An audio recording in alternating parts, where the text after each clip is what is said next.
In order to set a custom notification sound on CMF Phone 2 Pro, first of all we need to go to settings. Over here in the settings we can scroll down a little bit and go to sound and vibration. After that, if you scroll down once again, you should be able to find notification sound. So let's go over here, press add new sounds, and then over here you should be able to try to find your audio file that you want to use as a custom notification sound.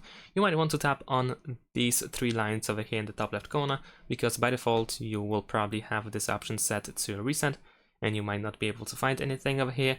So in this case we can switch, for example, to audio or to downloads or to the phone storage in order to try to search by using folders, or you can even use Google Drive over here.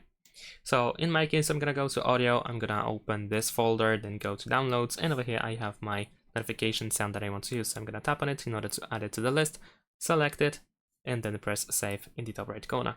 And that's it. Thanks for watching, leave a like and subscribe to my channel, and see you in my next videos. Bye!